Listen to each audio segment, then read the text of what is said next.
Steel Amethyst Control Combo Lucky Dime. I guess we'll go right into the combo since it's Lucky Dime and its namesake. Lucky Dime, artifact, so you can tap it when it comes into play. Tap, pay 2 ink. Chosen character of yours gains lore equal to their lore. So our combo pieces here is Belle, that when you have 10 ink or 10 lands in play, she can lore for 5. With Lucky Dime, that makes it 10. On Wednesday, I hit a turn for 17. And then Tamatoa. Whenever you play this character and whenever you quest, return an item card from your discard to your hand. Obviously, we like that.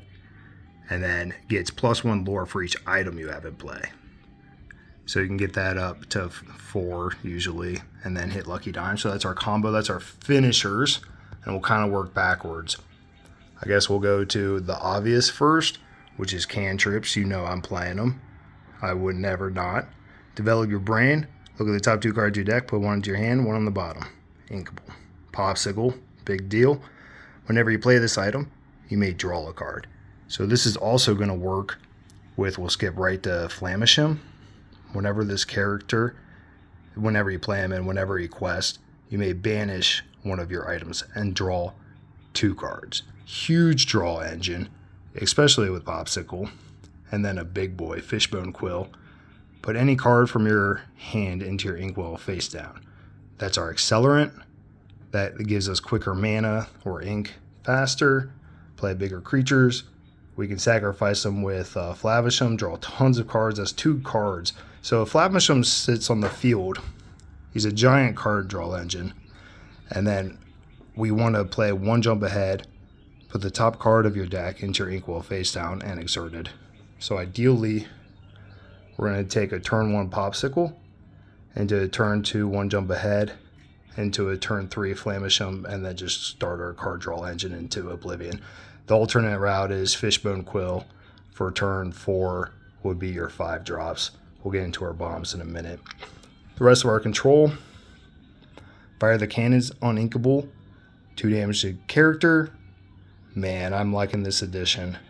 We'll talk about that in a minute. Long Game Zeus is fantastic. 5 damage to target character or location. Grab your swords. Deal 2 damage to each opposing character.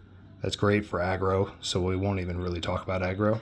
And then a whole new world, of course. Another, big boy. Like, come on. First card I bought, right?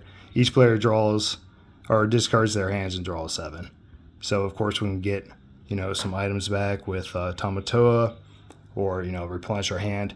And this is essential to what makes this deck so good, is a whole new world is one of your card draw engines where Flamisham is another, which makes, so item disruption not too big of a deal because you can just jump to your songs, or song disruption not too big of a deal because you can jump to your items.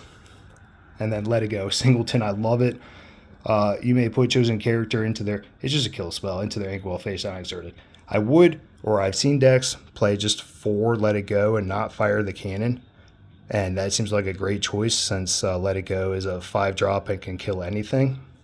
But come on, man, fire the cannons. I know it's on Inkable and only 2 damage, but it's so hot. All right, let's go into some bombs. Got Robin Hood, little drop. He's just a shift or used for ink.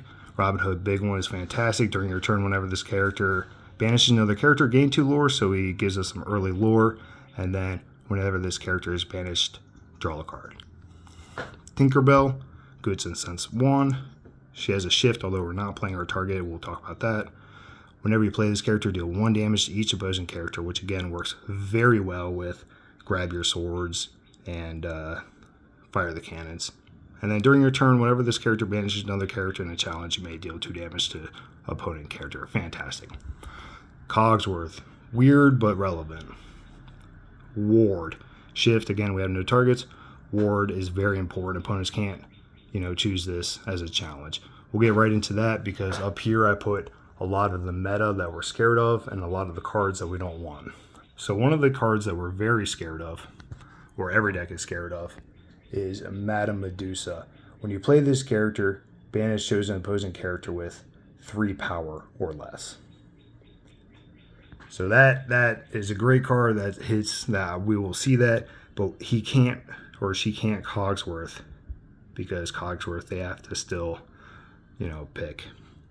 And then another thing that we're very scared of is Maui, which has haste or rush in this case, and he comes in and hits for 6. So our Cogsworth gives everybody, all your other characters get resist 1, which puts our Flamisham outside of damage by Maui, which is another key element of this deck that really hits. That also puts our Robin Hood outside of Maui, which is fantastic. And Robin Hood is also played, although he can be hit by Madame Medusa, he cannot be hit by Then Along Came Zeus, which is 5 damage, and we'll see quite a lot of. Rest of our cards, we have some item destruction. I don't know. I don't really care about it. We'll see a lot. I played against a few. They destroyed all my popsicles. It was very sad. But, I got a Brave New World. Mr. Smee, the man himself, he just sits there. He's just good stats. 2-mana inkable, 3/3 lore 2. He just controls the field. So that's basically the deck. It is incredibly tight. We'll talk about some of the ads that we didn't. I love the one ad of Let It Go. All right, so there's some things that we didn't put in. So this is another accelerant, Heart of Tefiti. Put your Inkwell face down and exert it. Fantastic, but this deck's just so tight. I thought about playing each opponent reveals their hand, draw a card, because again it's combo, so we're just trying to cantrip. But I don't know, you shouldn't need to see their hand. You should have perfect knowledge of everybody's hand by their plays and complete knowledge of the meta, right? Gaston, he's also really good and works with Lucky Dime really well. A lot of decks run him because, you can draw a card by looking at top 3, and he has a natural lore 3. Fantastic.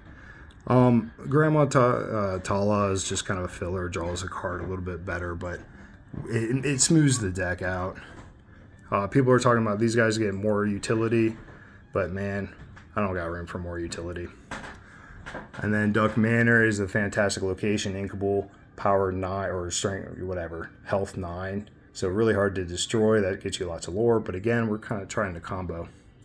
Another great ad, Hades, 7 uninkable, 3/6. But again, problem with Hades is not that he immediately destroys a creature when it comes into play, but he dies to literally both of these creatures, and that's a huge problem. Some steel I'm not running. 2 do damage, draw a card, fantastic, but uninkable, just simply don't have room. 2 damage to the location, or I don't know.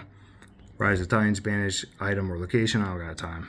Smash, good, 3 damage. I wish I had a 3 damage card in here, I just don't. It looks like Strength of a Raging Fire could have a 3 damage. That's inkable, that's a very good idea. But, so tight. And then again, Tinkerbell, the small one, so you can shift the big one, she has haste. The other things I put out here that are, we're going to see tons of Amethyst, and then the 2 Song Disruption cards that will really get our songs. But again, I think I've shown that this is kind of impervious to that, because if they take the Artifact Destruction route, I have a whole new world, and if they strip my songs out of my hand, then I have my Flamisham item discard draw. And then you really just kind of mess around with tons of kill spells, a little bit of ramp, a lot of tasty bombs, Cogsworth. Man, I don't know how much I'm going to love Benja, but we'll see.